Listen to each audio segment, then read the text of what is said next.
Welcome back in the Sports Zone Sunday. 4 years ago, a local athlete suffered a brain bleed that caused him to step away from the sport he loves. Now he's finding ways to use his passion for sports to help him during his recovery process.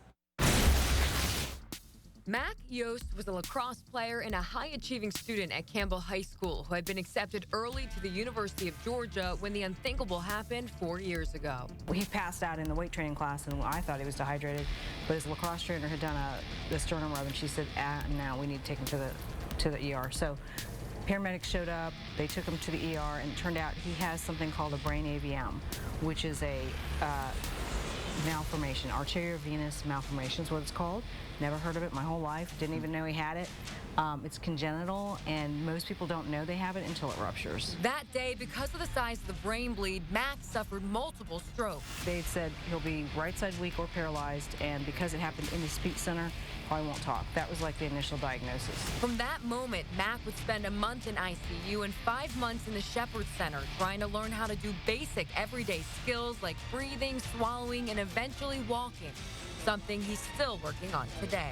He's got weakness. He's not paralyzed. He can move his legs. He just can't stand for very long. His stamina's not there, and his balance is off. So his mom, Faye, decided to sign him up for the adapted golf program at Bobby Jones Golf Course, which she discovered through the Shepherd Center. I'm like, we're going, because we're tired of being in this house, and it's got to be better than, so I thought, well, we're going to do it. And that's where he met his instructor, Orlando Rodriguez. When I walked up to him and looked at him, I said, hey, introduced myself. He was like, looked up at me, his eyes, and I was like, and then he just smiled. And I said, hey, what's going on? It's like, I felt the instant connection, like I knew him for a long time. From that smile on, a friendship was formed. Mac, a former athlete, is able to play a sport again. He takes one adaptive golf lesson a week and is able to learn the lifelong game thanks to technology.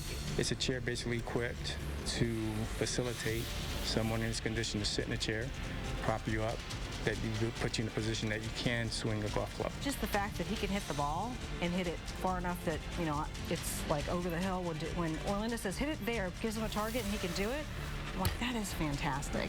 So, Mac himself has told me that it opened up his eyes to opportunities that he didn't think were possible anymore. And each lesson, Orlando notices Mac getting stronger. Do you feel stronger, Mac? Yeah. Yeah? Now, Mac continues to stay active. He's tried adaptive archery, adaptive fencing, kayaking, and adaptive rock climbing. However, the constant care and therapy he needs is not all covered by health insurance. So the Kyle Pease Foundation has started a fundraiser to help raise funds for his recovery. If you'd like to donate, you can go to the KylePeaseFoundation.org.